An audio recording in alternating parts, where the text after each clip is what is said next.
Dear students, आज हम second paper ग्रामीण एवं नगरीय समाजशास्त्र के तहत ग्रामीण एवं नगरीय समाजशास्त्र की विषय सामग्री का अध्ययन करेंगे। इससे पूर्व हमने ग्रामीण एवं नगरीय समाजशास्त्र के बारे में देखा था, इसके महत्व देखा था, ग्रामीण एवं नगरीय समाजशास्त्र के अध्ययन का महत्व देखा था, इसका क्षेत्र देखा था। आज हम देखेंगे ग्रामीण समाजशास्त्र की विषय सामग्री क्या है और नगरीय समाजशास्त्र की विषय सामग्री क्या है।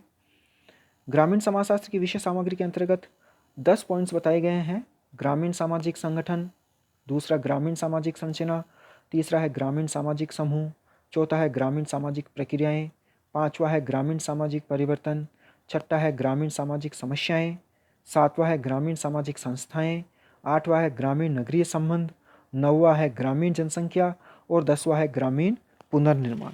अब हम इनके बारे में थोड़ा सा डिटेल से देखेंगे कि ग्रामीण समाजशास्त्र की जो विषय सामग्री है उसमें पहला पॉइंट है ग्रामीण सामाजिक संगठन। ग्रामीण सामाजिक संगठन जैसे कि आदिम समाज और नगरीय समाज हो, चाहे औद्योगिक समाज हो, इनके संगठन में भिन्नता पाई जाती है और ये विशिष्ट होते हैं। इसलिए ग्रामीण समाजशास्त्र के अध्ययन का क्षेत्र ग्रामीण सामाजिक संगठन स्वयं है, जिसका निर्माण भारत के ग्रामों में भिन्न भिन्न छोटे संगठनों जैसे कि परिवार, संयुक्त परिवार, जॉइंट फैमिली, गोत्र, समूह, उपजाति और जातियों से मिलकर बना है। दूसरा है ग्रामीण सामाजिक संरचना।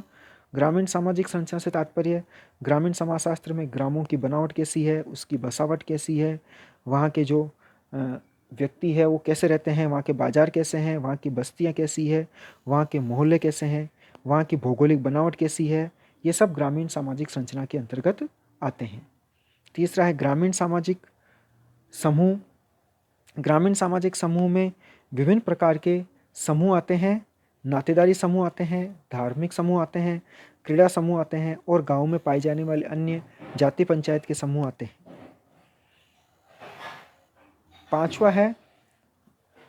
चौथा है ग्रामीण सामाजिक प्रक्रियाएं, रूरल सोशल प्रोसेस।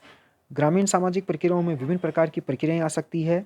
ये संगठनात्मक भी हो सकती है और विघटनात्मक भी हो सकती है। संगठनात्मक प्रक्रियाओं में सहयोग है, व्यवस्थापन है, एकीकरण है, सात्मीकरण है और विघटनात्मक प्रक्रियाओं में प्रतिस्पर्धा और संघर्ष है। इनके अलावा भी और कई सारी प्रक्रियाएं गाँव में देखी जा सकती है, जैसे कि संस्कृतिकरण की प्रक्रिया है, सार्वभौमिकरण की प्रक्रिया है, स्थायीकरण आदि की प्रक्रिया है।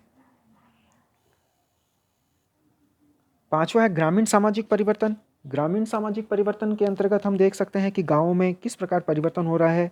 औद्योगिकरण के द्वारा, नगरीकरण के द्वारा, संचार एवं यातायात के साधनों के विकास के द्वारा, व्यवसायों की बहुलता के द्वारा, आधुनिक शिक्षा पद्धति के द्वारा, मशीनीकरण के द्वारा, सामुदायिक विकास योजनाओं के द्वारा, पंचवर्षीय विकास योजनाओं के द्वारा, एकीकृत ग्रामीण विकास कार्यक्रमों के द्वारा और अन्य ऐसी ही अन्य विकास योजनाओं के द्वारा भारतीय ग्रामीण समाज पर क्या असर पड़ा है, इनमें किस प्रकार परिवर्तन आए हैं, इन सब का अध्ययन इसके अंतर्गत किया जाता है। छठा है ग्रामीण सामाजिक समस्याएं। गाँव में किस प्रकार की समस्याएं पाई जाती है, ये अध्ययन का विषय इसके अंतर्गत आता है, ये विषय सामग्री इसके अंतर्गत आती है। जैसे हम देखते हैं कि गाँव में पाई जाने वाली प्रमुख समस्याएं हैं, गरीबी है, बेरोजगारी है, अशिक्षा है, ऋणग्रस्तता है, निम्न जीवन स्तर है, कुपोषण है, बीमारी है, जनसंख्या वृद्धि है और पिछड़ापन है। सातवां है ग्रामीण सामाजिक संस्थाएं। ग्रामीण सामाजिक संस्थाओं से तात्पर्य गाँव में किस प्रकार की संस्थाएं पाई जाती है, वहाँ की प्रथाएं क्या हैं, रूढ़ियाँ क्या है, जनरीतियाँ क्या है, रीति रिवाज क्या है। साथ ही ग्रामीण समाजशास्त्र के जो अध्ययन का क्षेत्र है, धार्मिक, सांस्कृतिक, शैक्षिक, आर्थिक, राजनीतिक, पारिवारिक आदि संस्थाएं वहाँ पाई जाती है। इन संस्थाओं का अध्ययन भी इसमें किया जाता है। ग्रामीण नगरीय संबंध। ग्रामीण और गाँव और नगरों में आपस में अब काफ़ी मिलजुल रहे हैं।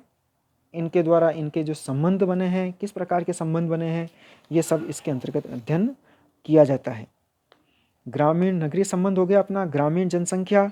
ग्रामीण जनसंख्या का अध्ययन भी इसमें किया जाता है। और अंतिम है ग्रामीण पुनर्निर्माण, यानी कि विभिन्न योजनाओं के द्वारा गाँवों का पुनर्निर्माण हो रहा है, शिक्षा के द्वारा वहाँ जागृति फैली है। फलस्वरूप ग्रामीण समाजशास्त्र अन्य सभी विज्ञानों के समान किसी आवश्यकता के परिणाम स्वरूप विकसित हुआ है। यानी कि ग्रामीण पुनर्निर्माण भी एक कड़ी के रूप में इसमें काम आता है और ग्रामीण पुनर्निर्माण, रूरल रिकंस्ट्रक्शन का अध्ययन हम इसके अंतर्गत करते हैं। Thank you.